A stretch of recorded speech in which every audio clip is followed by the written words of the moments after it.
Di kota Makkah yang sunyi, lahirlah seorang bayi yang kelak menerangi dunia. Bayi itu diberi nama Muhammad.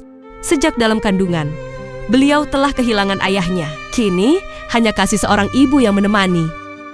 Tradisi saat itu, bayi-bayi Quraisy diasuh di pedalaman agar tumbuh kuat dan fasih dalam bahasa. Di antara mereka, ada Halimah. Hidup dalam kekurangan, ia berharap menemukan bayi untuk diasuh.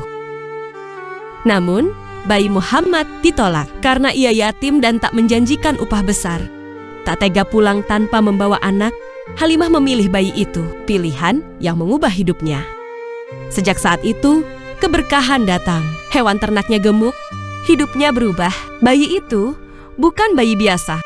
Di perkampungan Bani Sa'ad, Muhammad kecil tumbuh dalam keberkahan, dicintai dan dijaga.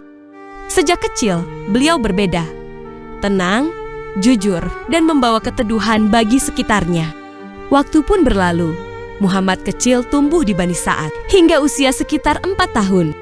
Suatu hari, ketika beliau sedang bermain bersama anak-anak lain, tiba-tiba datang 2 malaikat berpakaian putih.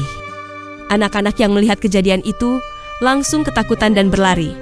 2 malaikat itu membaringkan Muhammad kecil ke tanah. Lalu mereka membelah dadanya dengan lembut atas izin Allah.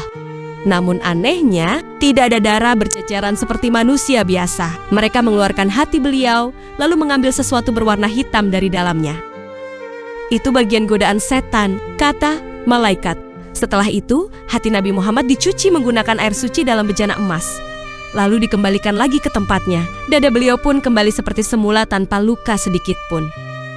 Ketika anak-anak memberitahu Halimah, ia langsung panik dan memeluk Muhammad kecil dengan ketakutan. Halimah pun cemas dan akhirnya mengembalikannya kepada ibunya. Karena ia tahu anak ini dijaga oleh langit. Peristiwa ini dikenal sebagai pembelahan dada Nabi atau Syaqqu Syadr.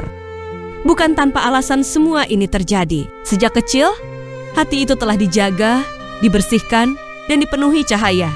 Karena kelak dari hati itulah cahaya Islam akan menerangi dunia.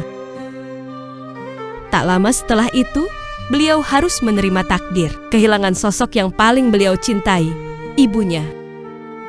Kisah selanjutnya di episode berikutnya.